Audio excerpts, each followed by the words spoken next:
Welcome to The Explainer. Today, we're diving into an ancient philosophical system that decodes our most basic gut instincts.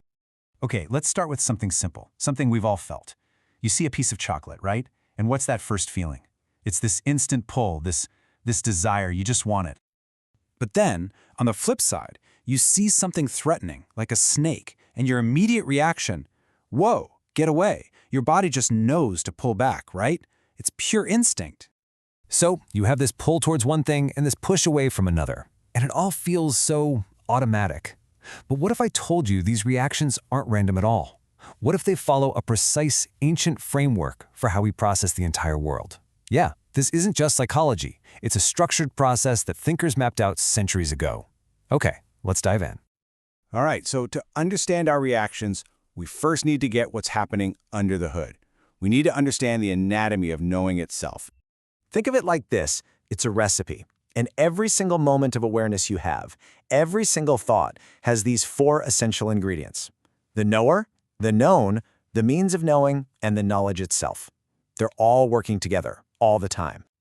Okay, ingredient number one, the knower. In Sanskrit, it's called pramata. And this is, well, it's you, the conscious person, the one who's actually experiencing things. Without a knower, nothing else can happen. It all starts with you.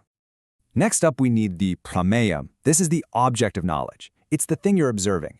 It could be the chocolate, the snake, or even, this very slide you're looking at right now.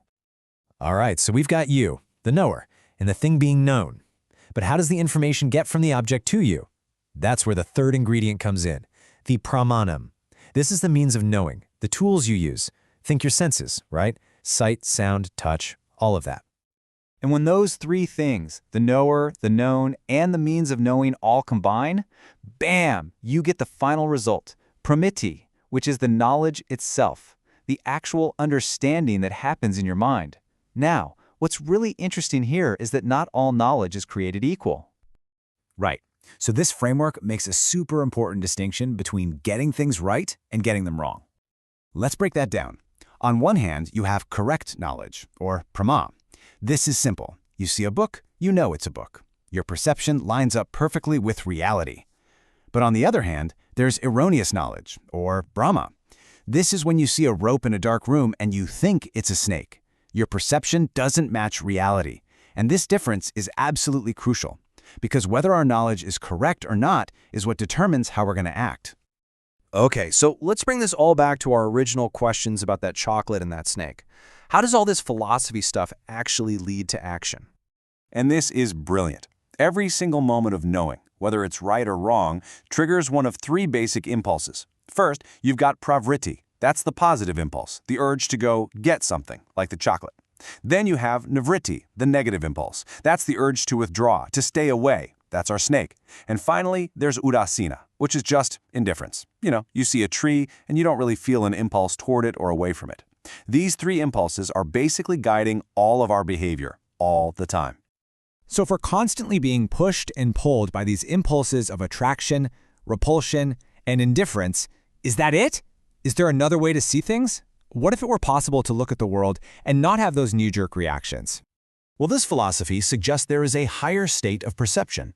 An enlightened person, a pandita, is someone who has had this divine experience of the supreme and sees beyond all these external forms. They're no longer driven by those automatic reactions. So the big question is, what do they see instead? Instead of getting caught up in the external form, whether it's a dog, an important person, or an outcast, they see something deeper. The quote says they see the inner Brahman who is within that personality. Basically, they perceive the same underlying reality, the same essence in every single being. It completely transcends the surface-level judgments that normally drive all of our actions. And that's really the powerful idea at the heart of this whole framework, isn't it? It leaves us with this huge question. What if our entire experience of the world isn't shaped by what we see, but by the quality of how we know? It makes you question the very foundation of your daily reality.